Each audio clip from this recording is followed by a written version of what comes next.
सुप्रभात बच्चों, मैं आर्यन लाल, प्राथमिक शिक्षक, केंद्रीय विद्यालय न्यू कैंट प्रयागराज से। बच्चों, आज हम लोग रिमझिम भाग 3 के पाठ 6 हमसे सब कहते नामक कविता को पढ़ेंगे और उसमें आए हुए अभ्यास कार्य को करेंगे। तो आइए चलते हैं, पहले हम कविता पढ़ते हैं। कविता हमसे सब कहते ये शीर्षक है बच्चों, और इसको मैं लय के साथ पढ़ रहा हूँ। आप लोग ध्यानपूर्वक सुनिए। नहीं सूर्य से कहता कोई, धूप यहाँ पर मत फैलाओ। कोई नहीं चांद से कहता, उठा चांदनी को ले जाओ। कोई नहीं हवा से कहता, खबरदार जो अंदर आई। बादल से कहता सब कोई, क्यों जलधार यहाँ बरसाई। फिर क्यों हमसे भैया कहते, यहाँ नया ओ भागो जाओ। अम्मा कहती हैं घर भर में, खेल खिलौने मत फैलाओ। पापा कहते बाहर खेलो, खबरदार जो अंदर आए। हम पर ही सबका बस चलता, जो चाहे वो डांट बताएं। बच्चों, इस कविता के कवि हैं निरंकार देव सेवक। तो बच्चों, हमने इस कविता को अच्छे से पढ़ दिया है। अब आप लोग इसको स्वयं लय के साथ पढ़िए। बच्चों, अब हम इस कविता में आए हुए शब्दार्थ देखते हैं। पहला शब्द है चांदनी। चांदनी का मतलब होता है चांद की रोशनी। अगला शब्द है जलधार। जलधार का मतलब होता है बारिश।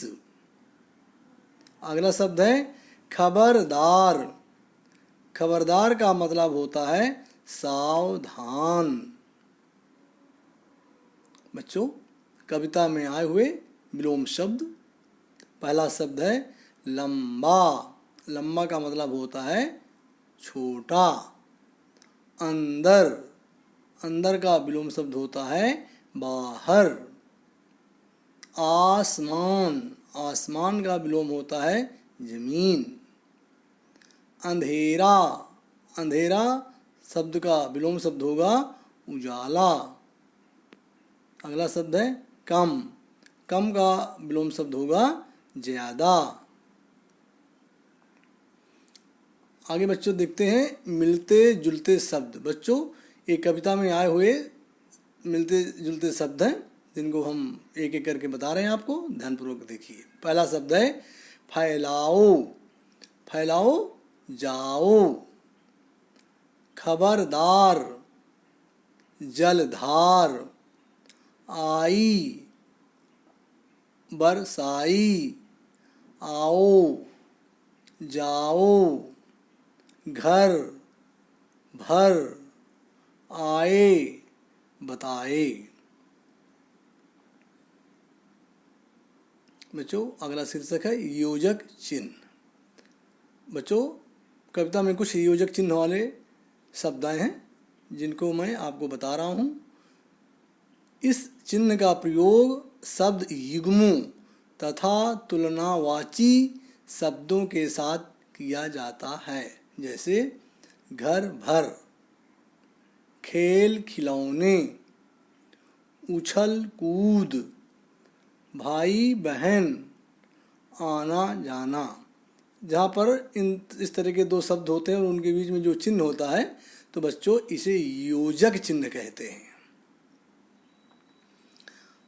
अगला शीर्षक है पर्यायवाची शब्द। बच्चों, कविता के कुछ शब्द हैं जिनके हम आपको पर्यायवाची शब्द या समानार्थी शब्द बता रहे हैं। पहला शब्द है फूल।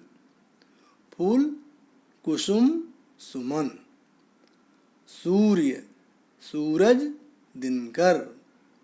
चांद, शशि, इंदु। बादल, मेघ, घन। बच्चों, मैंने इन शब्दों के दो दो समानार्थी शब्द बता दिए हैं। आप चाहें तो इससे अधिक शब्द याद कर सकते हैं और इससे अधिक अपनी कॉपी में लिख भी सकते हैं।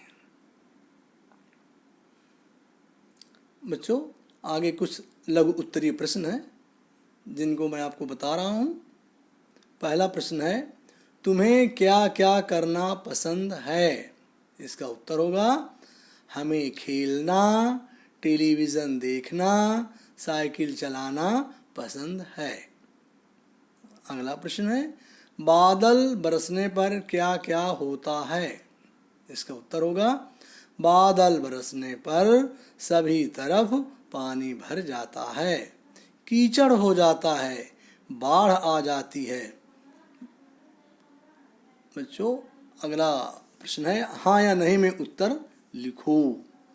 सूर्य से हमें धूप मिलती है, चांद से हमें छाया मिलती है, बादल हमें पानी देते हैं, हवा हमें जीवन देती है। तो बच्चों, ये जो 4 वाक्य लिखे हैं, इनमें जो सही है उस पर आपको हाँ और जो गलत है उस पर नहीं लिखना है। मैंने आपकी सुविधा के लिए, आपको समझाने के लिए उसको अलग रंग से उत्तर दे दिया है। आप समझ गए होंगे। जैसे पहले है, सूर्य से हमें धूप मिलती है, तो निश्चित रूप से बच्चों हमें धूप सूर्य से ही मिलती है, तो ये प्रश्न सही है, ये वाक्य सही है और इसका हमने उत्तर लिख दिया हाँ। चांद से हमें छाया मिलती है, तो बच्चों हमें चांद से छाया तो मिलती नहीं है, आप तो जानते हैं चांद से हमको चांदनी मिलती है, तो ये गलत है, इसका हम उत्तर लिखेंगे नहीं। बादल हमें पानी देते हैं, निश्चित रूप से पानी हमें बादल पानी देते हैं, उनसे हमें पानी मिलता है, इसलिए हमने इसको कह दिया हाँ। अंतिम है, हवा हमें जीवन देती है, इसका उत्तर मैंने लिखा हाँ, क्योंकि बच्चों हम सभी जीव जंतु, जितने भी जीवधारी हैं, चाहे पेड़ भी हों, पशु पक्षी भी हों, सभी को हवा की ज़रूरत होती है, इसलिए हवा हमें जीवन देती है। ये बिल्कुल सही है, हमने इसका उत्तर लिख दिया हाँ। तो बच्चों, आज इतना ही। आप सभी को बहुत बहुत धन्यवाद।